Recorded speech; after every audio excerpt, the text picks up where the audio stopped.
Corona test जरूर करवाओ ਅਤੇ तुरंत अपना इलाज करवाओ। टीका लगाओ, परिवार बचाओ। पंजाब सरकार ਵੱਲੋਂ जनहित ਵਿੱਚ जारी।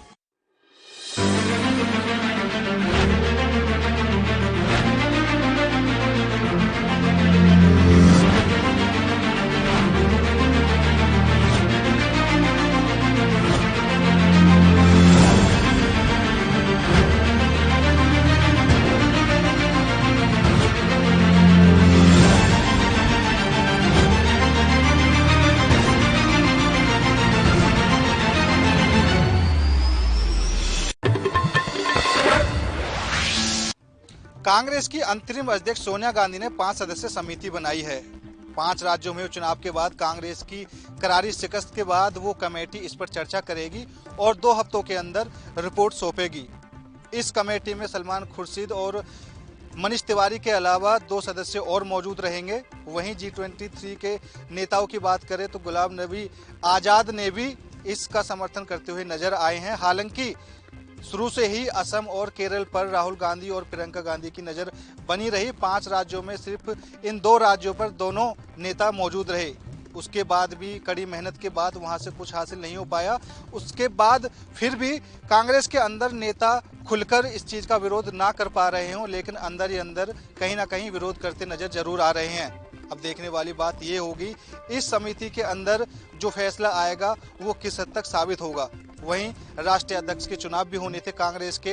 अगस्त के बाद अब तक 3 बार चुनावों को टाला जा चुका है और फिर अभी भी चुनाव की बात होनी थी, लेकिन इसका विरोध करते हुए कांग्रेस के नेताओं ने कोरोना काल का बहाना लेते हुए आगे के लिए बोल दिया गया है। अब कोरोना काल की स्थिति को देखते हुए कांग्रेस प्रेसिडेंट का चुनाव होता है या फिर G23 के नेताओं में से किसी का होगा या गांधी परिवार में से किसी का नाम आएगा, वो देखने वाली बात होगी। बहरहाल कांग्रेस नेताओं में राहुल गांधी और प्रियंका गांधी के अलावा G23 के नेताओं में से भी किसी न किसी का नाम सामने आ सकता है। अतीत में मोतीलाल नेहरू, जवाहरलाल नेहरू, इंदिरा गांधी, राजीव गांधी, सोनिया गांधी और राहुल गांधी कांग्रेस अध्यक्ष रहे हैं। नेहरू गांधी परिवार के एक सदस्य संजय गांधी 1975 से 80 के दौरान ताकतवर थे, लेकिन पार्टी संगठन में औपचारिक रूप से कभी नहीं रहे। सोनिया गांधी के गिरते हुए स्वास्थ्य और पार्टी के हालिया प्रदर्शन को देखें तो अगर कांग्रेस में संगठनात्मक चुनाव अभी होते हैं तो ये कांग्रेस प्रमुख को प्रभावित करता है। शायद एक खेमे ने सोचा था कि कोरोना संकट और नरेंद्र मोदी सरकार की कथित रूप से स्थिति को न संभाल पाने के बीच राहुल को कांग्रेस के भीतर अधिक स्वीकार्य नेता बना दिया है, लेकिन इस बात पर पार्टी के भीतर सब एकमत नहीं थे। पार्टी के वरिष्ठ नेताओं के एक वर्ग विशेष रूप से जिन्होंने अगस्त 2020 में राहुल की कार्यशैली पर सवाल उठाए थे, उन्होंने इस बार नए कांग्रेस अध्यक्ष के चुनाव में देरी के लिए कोरोना महामारी का इस्तेमाल किया है। कांग्रेस अध्यक्ष पद को लेकर चुनाव होने थे। पिछले साल अगस्त से लेकर अब तक 3 बार चुनावों को टाला जा चुका है। अब इन चीजों को लेकर कहीं ना कहीं रणनीति बनती नजर आ रही है। एक तरफ G23 के नेताओं की बात करें तो उनमें से भी किसी का नाम सामने आ सकता है, तो वहीं गांधी परिवार की बात करें तो उनमें से भी राहुल गांधी का नाम आगे चल रहा है। लेकिन गांधी परिवार को लेकर कांग्रेस के खुद के नेता इस चीज का विरोध करते नजर आएंगे। बाहर खुलकर विरोध ना करें, अंदर ही अंदर ज्यादातर नेता इस चीज का विरोध जरूर करेंगे। अब देखने वाली बात यह होगी कि फाइनल किसका नाम सामने आता है। मैं कैमरामैन करण मेहरा के साथ पुष्पेंद्र चौधरी, ANV न्यूज, सरहिंद। पूरे देश में कोरोना महामारी का प्रकोप इस कदर है कि अब लाशें जलाने के लिए लोगों को लाइनों में लगना पड़ रहा है। अगर शमशान घाट में भी लोगों की लाशें नहीं जल पा रही हैं, तो परिजन उनकी लाशें गंगा में बहा दे रहे हैं, जिसके कारण प्रशासन पे भी कहीं ना कहीं बड़े सवाल खड़े हो रहे हैं। बता दें कि कोरोना महामारी के कारण शमशान घाट में लोगों को जगह तक नहीं मिल रही। आपको ये भी बता दें कि कोरोना के बढ़ते मामलों के बीच बिहार और उत्तर प्रदेश में कई संदिग्ध लाशें गंगा नदी में पाई गई हैं। जानकारी के मुताबिक बीते दिनों में कम से कम 96 खराब और फूली हुई लाशें जो है वो गंगा में पाई गई हैं। माना जा रहा है कि अधिकतर लोगों के शव कोविड संक्रमितों के हैं। बिहार के बक्सर जिले में जहां 73 शव निकाले गए हैं, वहीं पड़ोसी राज्य उत्तर प्रदेश के गाजीपुर जिले में कम से कम 25 शव निकाले गए हैं। बिहार सरकार ने मंगलवार को कहा कि बक्सर जिले में गंगा में अब तक कुल 71 शव निकाले गए हैं, जिनके कोरोना वायरस के संदिग्ध मरीजों के शव होने की आशंका जताते हुए ये भी संभावना जताई गई है कि अंतिम संस्कार नहीं करके उन्हें गंगा में प्रवाहित कर दिया गया है। बता दें कि कोरोना के कारण शमशान घाट में शव को जलाने के लिए जगह नहीं मिल रही।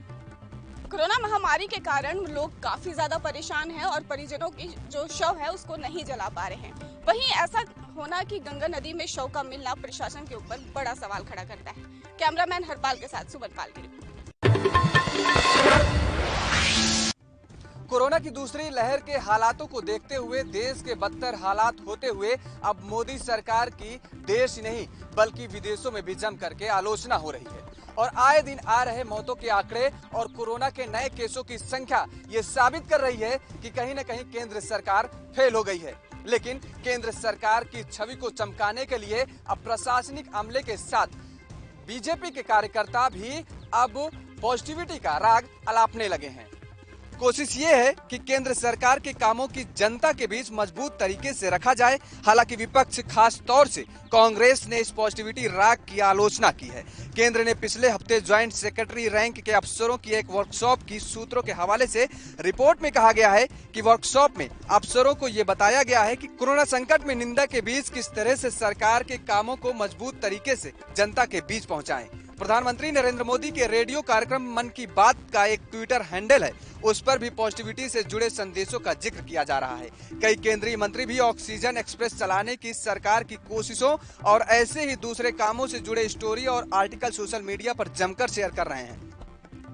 तो वहीं कांग्रेस वर्किंग कमेटी की बैठक में जब प्रस्ताव पारित किया गया कि मोदी को अपनी गलतियों के लिए प्रायश्चित करना चाहिए, तो अगले ही दिन भाजपा हमलावर हो गई और भाजपा अध्यक्ष जेपी नड्डा ने मंगलवार को एक चिट्ठी लिखी जिसमें कांग्रेस को घेरा गया और सरकार के काम गिनाए गए हैं। इसके साथ ही यह भी कहा गया कि कांग्रेस भ्रम और डर फैलाना बंद करे, स्वदेशी वैक्सीन पर सवाल उठाना बंद करे। नड्डा ने चिट्ठी में कहा, कांग्रेस की करनी से हैरान नहीं हूँ, दुखी हूँ। एक ओर उनकी पार्टी के कुछ मेंबर्स लोगों की मदद करने का काम कर रहे हैं, तो दूसरी ओर उनके वरिष्ठ नेताओं की फैलाई नकारात्मक से ये सराहनीय काम धूमिल हो रहा है। तो चुनावी रणनीतिकार प्रशांत किशोर और कांग्रेस नेता राहुल गांधी ने पॉजिटिविटी राग को एक प्रोपेगेंडा बताया है। चुनावी रणनीतिकार प्रशांत किशोर ने कहा कि देश में त्राहिमाम मचा हुआ है और इस समय भारतीय जनता पार्टी एक प्रोपेगेंडा फैला रही है जो कि पॉजिटिविटी ड्राइव है और ये इस समय बेहद दुर्भाग्यपूर्ण है। वीडियो जर्नलिस्ट हरपाल के साथ योगेश पांडे, एएनबी न्यूज। उत्तर प्रदेश में लॉकडाउन को देखते हुए जिस तरीके से कोरोना महामारी का कहर पूरे प्रदेश में नहीं पूरे देश में अपना पैर पसार चुका है, जिसको देखते हुए उत्तर प्रदेश की योगी सरकार ने लॉकडाउन लगा दिया है। लेकिन अगर हम धर्मनगरी अयोध्या की बात करें, लॉकडाउन में आप देख सकते हैं कि किस तरीके से अभी भी सड़कों पर लोगों का आना जाना शुरू हो गया है। अब यहाँ देखने वाली ये बात होगी कि पुलिस प्रशासन कितना अलर्ट है। क्या लोगों से पूछताछ की जा रही है कि लॉकडाउन के बाद भी लोगों का आना जाना इतनी भारी संख्या में क्यों दिख रहा है? कहीं ना कहीं लॉकडाउन का पालन नहीं किया जा रहा है। क्या आवश्यक वस्तु लेने लोग निकले हैं? इसकी पूछताछ करने के लिए पुलिस प्रशासन को बना रहना चाहिए। आप हमारे पीछे भी देख सकते हैं किस तरीके से लोगों का आवागमन जारी है। जो लॉकडाउन है, लॉकडाउन कहीं ना कहीं नहीं दिखाई पड़ रहा है, ये अहम बात है। अपने आप में आप देख सकते हैं किस तरीके से यहाँ पर जिस तरीके से वाहन का आवागमन, तमाम प्रकार के लोगों की भीड़, तमाम ऐसे दिखाई पड़ रहा है। इसमें कहीं ना कहीं पुलिस प्रशासन की भारी कमियां मानी जाएगी। वीडियो पर्सन सौरभ के साथ Gaurav Mishra, NB news channel Ayodhya. हाँ, आगामी त्योहारों को लेकर आज जो जमीयत उलमा हिंद के मौलाना सभी इकट्ठे हुए हैं और आगामी त्योहारों को लेकर किस तरीके की गाइडलाइन जो दी गई है, आज हमारे साथ कुछ मौलाना मौजूद हैं। इनसे बात करते हैं कि किस तरीके की गाइडलाइन और क्या आगामी त्योहारों को लेकर आदेश दिए जी सर। आगामी त्योहारों को लेकर क्या तैयारियाँ? आज एसपीसीडी साहब के ऑफिस में मैं तनवीर कादरी फिरोजाबाद से, यहाँ पर आज एक मीटिंग हुई है प्रशासन के साथ में, जिसमें उन्होंने गाइडलाइंस जो हमारे यहाँ कोरोना को देखते हुए हमारे मुल्क में गाइडलाइंस चल रही है कि 5 आदमियों का किसी भी धार्मिक जगह पर जमा होना ठीक नहीं है, इसलिए उसी को पालन करते हुए उसी को फॉलो करने के लिए कहा गया। तमाम उलमा को जमा किया गया कि जो ईद आने वाली है कल या परसों, उसमें ईद की नमाज़ जो है वो लोग अपने घरों में चाश्त की नमाज़ अदा करें, इसलिए कि कोरोना की जो महामारी है वो पूरी तरह से हिंदुस्तान में फैली हुई है और बहुत सारे लोगों की जानें जा रही हैं। उसी को देखते हुए गाइडलाइन यही है कि सभी लोगों से हम अपील करते हैं कि लोग अपने अपने घरों में चाश्त की नमाज़ अदा करें और ज़्यादा भीड़ जमा ना करें, और उसके बाद भी नमाज़ों के बाद भी कहीं पर चौराहों पर या रोडों पर जिस तरह से लोग जमा होते हैं वो जमा ना हो वहाँ पर। बिल्कुल, जो कि यहाँ पर ये सभी उलमाएं इकट्ठा हैं यहाँ पर। अभी हमारे साथ ये नगर मजिस्ट्रेट साहब मौजूद हैं, इनसे बात करते हैं कि आगे क्या गाइडलाइन दी गई है और किस तरीके से आगामी त्योहारों को लेकर क्या गाइडलाइन दी गई है। सर मौजूद है। फिर वो तो ऐसे बजाता है। आज जो गाइडलाइन दी गई है, जो मौलाना इकट्ठे हुए हैं, क्या आगे आगामी त्योहारों को लेकर गाइडलाइन दी गई है? सभी से अपील की गई है कि जो शासन की गाइडलाइन है कि 5 से अधिक व्यक्ति एक साथ इकट्ठे ना हो, उसी के तहत जो है नमाज अदा करें। सभी लोगों से, मौलवियों से अनुरोध किया गया है कि वो अपने स्तर से सब अपने जो मस्जिद हों उनसे ये सब लोग, चाहे मस्जिद हो, चाहे कोई व्हाट्सएप ग्रुप्स हों, चाहे आपके जो भी सोशल मीडिया ग्रुप्स हों, चाहे अखबार हो, उनके माध्यम से प्रत्येक वर्ग में ये मैसेज पहुंचा दें कि नमाज अदा इस बार जो बड़ी सादगी के साथ अपने ही घरों में करें। जैसे हमारे साथ नगर मजिस्ट्रेट साहब जो कि फिरोजाबाद में आगामी त्योहारों को लेकर जो गाइडलाइन दी गई है। कैमरा पर्सन सूरज वर्मा के साथ साहिल खान, ANB न्यूज़। अमेठी जनपद में लगातार कोरोना का कहर बढ़ता जा रहा है। ऐसे में सेकेंड लहर जो कोरोना की है वो अति भयावह है। लगातार कोरोना के नए केसेज आ रहे हैं। बीते 24 घंटों में 134 नए कोरोना के मरीज मिले हैं। वहीं कुल मिलाकर कोरोना मरीजों का आंकड़ा 1170 पहुंचा है। ऐसे में बीते 24 घंटों में 2 लोगों की मौत हुई है। इस प्रकार से मौत का भी आंकड़ा 100 पहुंच गया है। ऐसे में एक राहत बड़ी खबर है कि 105 लोग बीते 24 घंटों में स्वस्थ होकर गए हैं। ऐसे में लगातार पुलिस भी अपना जो है प्रयास कर रही है कि लोग बाहर न निकलें। लगातार जो है चेकिंग अभियान चलाया जा रहा है। ऐसे में आज जो है अमेठी कोतवाली के द्वारा चलान काटा गया, जिसमें 20 लोगों का चलान काटा गया। 20,000 रुपये सामान शुल्क वसूले गए। ऐसे में एक दुकान जो कि नियम के विपरीत खुली थी, उसको जो है सीज किया गया और उस पर मुकदमा किया गया।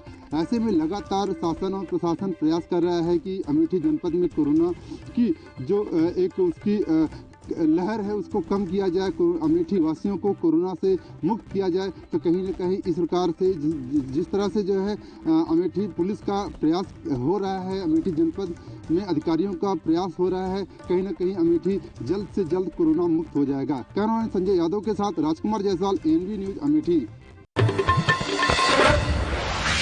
देश प्रदेश में कोरोना संक्रमण दिन प्रतिदिन अपना पैर पसारता जा रहा है। तो ऐसे में भी कुछ ऐसे कर्मचारी हैं जो कि विपरीत परिस्थितियों में भी कर्तव्य पालन करने में लगे हुए हैं और लगातार अपने कर्तव्य को अंजाम दे रहे हैं, कर्तव्य पालन से पीछे नहीं हट रहे हैं। कुछ ऐसा ही देखने को मिला रीवा जिले के मऊगन थाना में, जहां मऊगन थाना प्रभारी विद्यावारित तिवारी कुछ दिन पूर्व कोरोना संक्रमित पाए गए थे, जो कि अपने रूम में होम आइसोलेट हो गए और होम आइसोलेट होने के बाद भी वह अपना कर्तव्य नहीं भूले और गीत संगीत के माध्यम से लोगों में जन जागरूकता लाने का कार्य किया जा रहा है।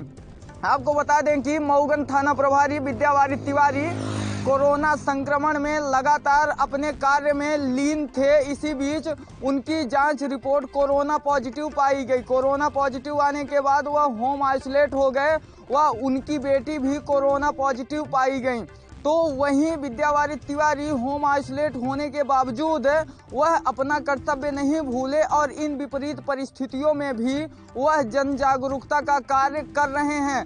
एक उनका वीडियो सोशल मीडिया पर खूब धूम मचा रहा है, जिसमें वह जन जागरूकता के लिए संगीत के माध्यम से लोगों से अपील कर रहे हैं और घरों में रहने के लिए कहा जा रहा है। इस वीडियो में विद्यावारित तिवारी संगीत और गीत गाते हुए दिखाई दे रहे हैं, तो वहीं उनकी बेटी भी उनका साथ देते हुए दिखाई दे रही हैं, जिनका वीडियो अब सोशल मीडिया पर खूब सुर्खियां बटोर रहा है। अगर बात की जाए मऊगंज की, तो मऊगंज में विद्यावारित लगातार कार्यरत थे और अपने कामों को अंजाम दे रहे थे, लेकिन इन्हीं बीच में उनकी जांच रिपोर्ट पॉजिटिव आ गई। बावजूद इसके वह विपरीत परिस्थितियों में भी अपने कर्तव्यों को नहीं भूले और कर्तव्य पालन में लगे हुए हैं। और सभी लोगों से यह अपील की जा रही है कि सब लोग अपने अपने घरों में रहें, जिससे कि बढ़ते कोरोना संक्रमण को रोका जा सके और कोरोना संक्रमण की चैन तोड़ी जा सके। ANB न्यूज के साथ संवाददाता विजय त्रिपाठी, रीवा।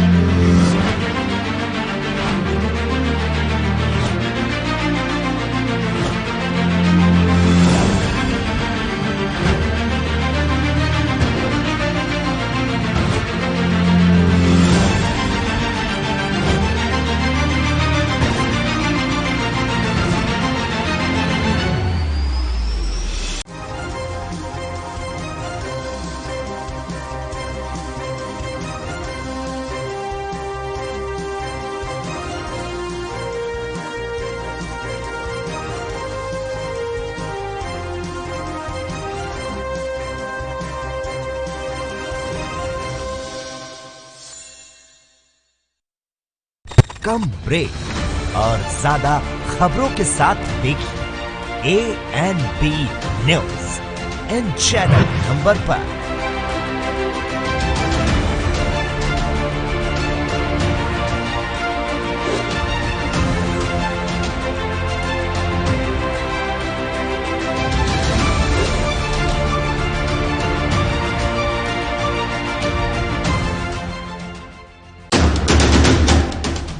राष्ट्र धर्म रात 8 बजे सिर्फ ANB न्यूज पर।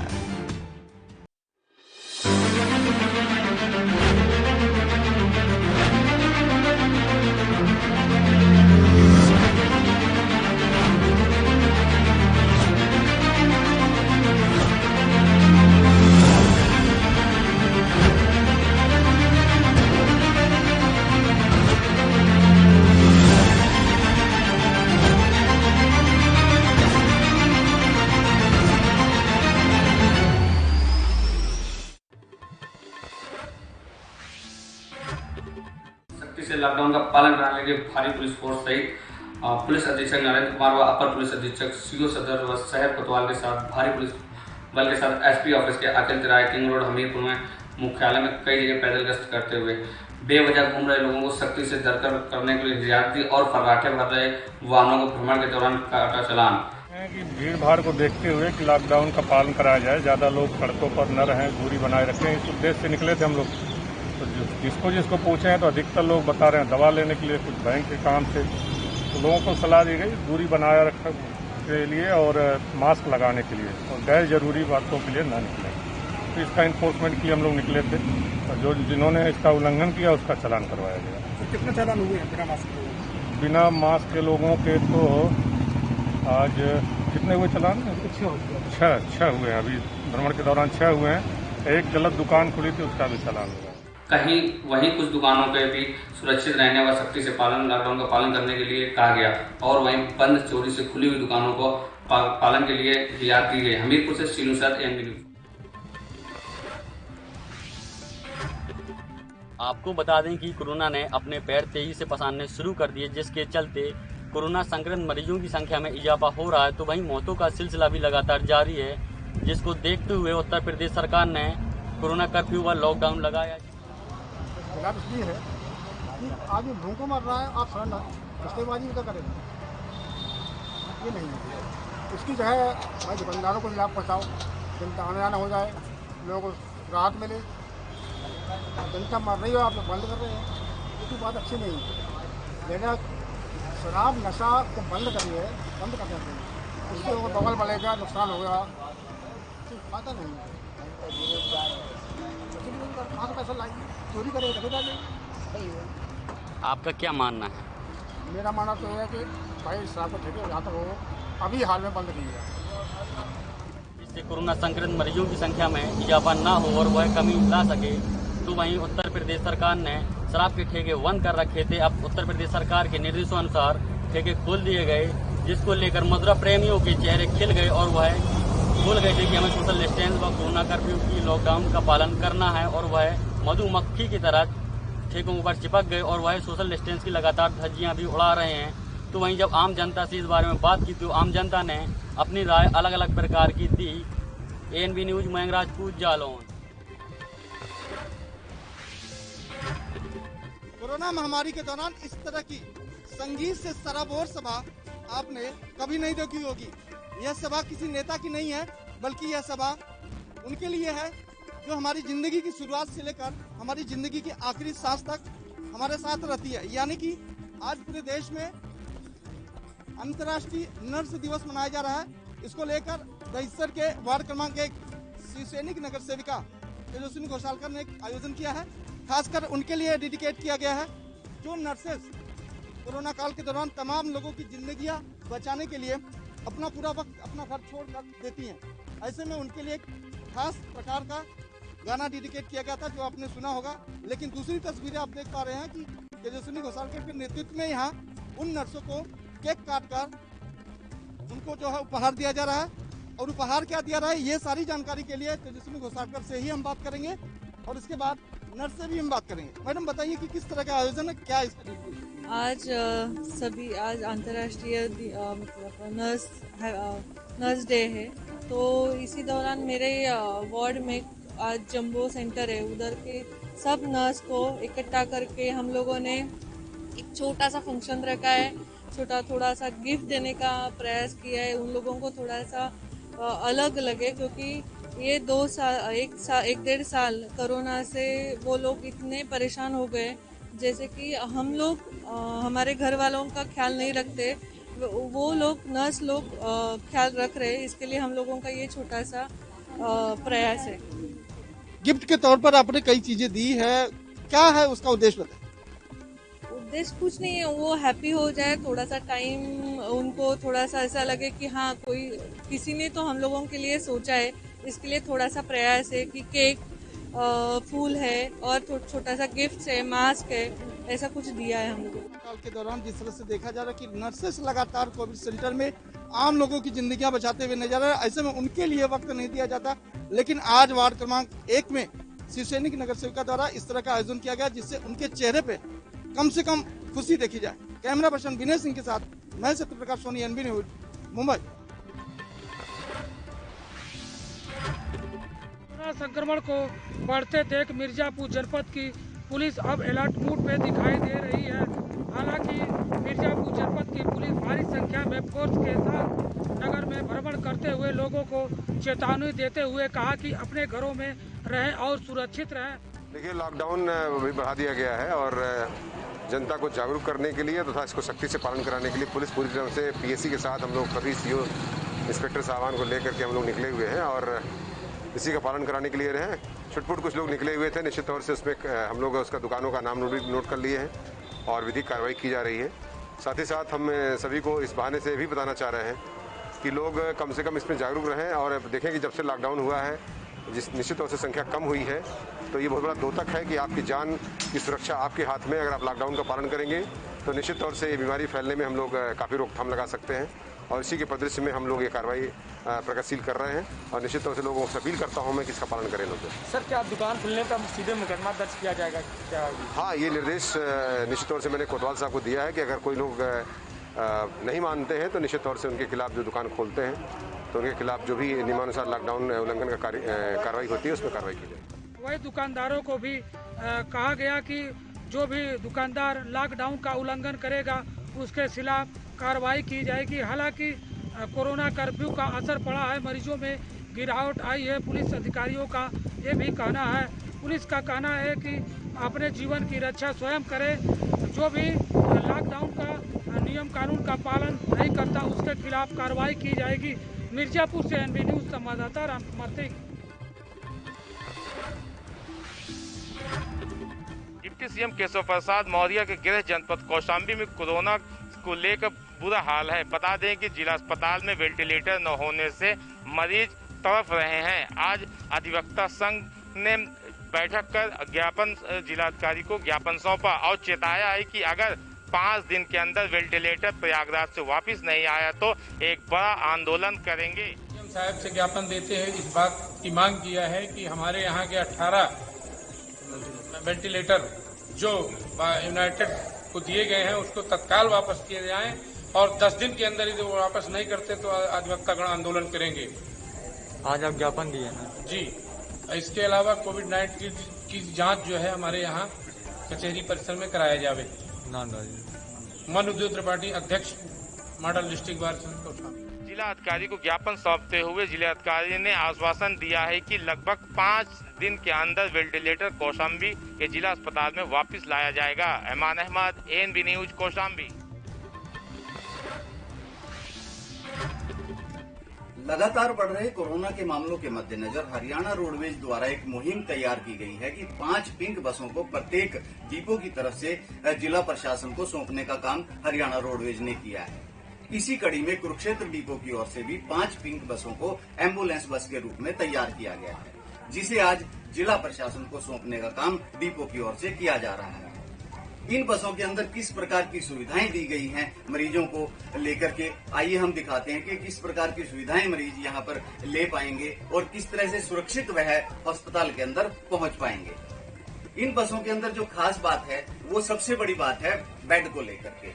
एक बस के अंदर 4 बेड लगाए गए हैं, उन बेडों के ऊपर गद्दे लगाए गए हैं रोडवेज की तरफ से, और साथ में इन 4 बेडों को जो है ऑक्सीजन सिलेंडरों के साथ इंटरकनेक्ट किया गया है पाइप के द्वारा, ताकि मरीज को रेगुलर जो है ऑक्सीजन की सप्लाई मिलती रहे।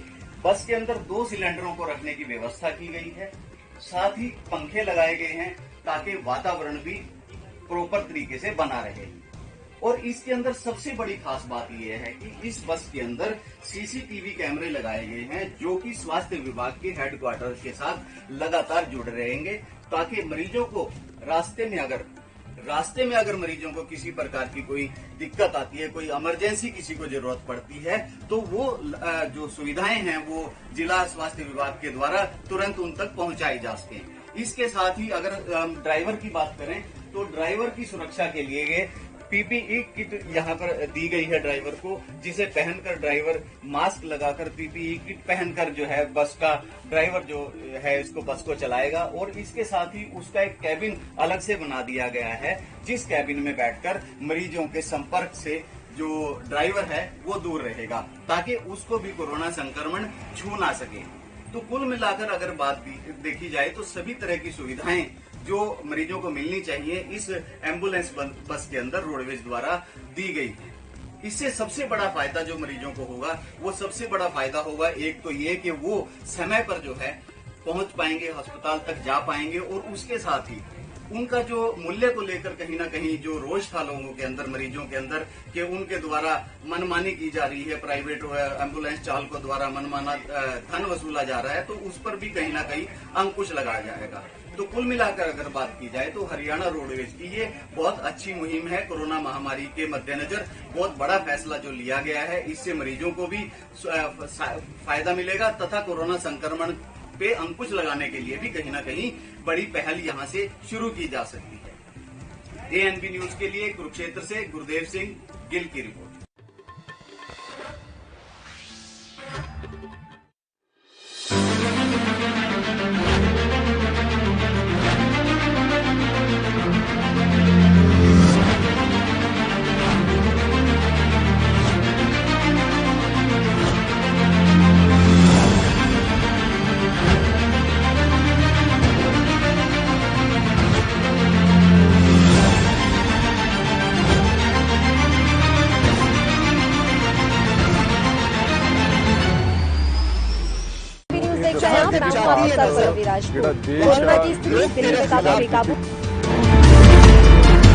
खबरनामा, खबर से असर तक, शाम 5 बजे सिर्फ ANB न्यूज पर। कोविड-19 ਟੀਕਾਕਰਨ ਸੁਰੱਖਿਅਤ ਹੈ। ਆਪਣੇ ਨੇੜਲੇ ਸਰਕਾਰੀ ਅਤੇ ਪ੍ਰਾਈਵੇਟ ਟੀਕਾਕਰਨ ਕੇਂਦਰ ਦਾ ਪਤਾ ਲਾਉਣ ਲਈ www.cowin.gov.in/home ਤੇ ਲੌਗਇਨ ਕਰੋ ਅਤੇ ਟੀਕਾਕਰਨ ਨਾਲ ਜੁੜੇ ਨੰਬਰ, ਜਗ੍ਹਾ ਅਤੇ ਹੋਰ ਸੂਚਨਾਵਾਂ ਬਾਰੇ ਜਾਣਕਾਰੀ ਹਾਸਲ ਕਰੋ। टीका लगाओ, परिवार बचाओ। पंजाब सरकार ਵੱਲੋਂ जनहित में जारी। लखनऊ से लेकर चंडीगढ़ तक, मुंबई से लेकर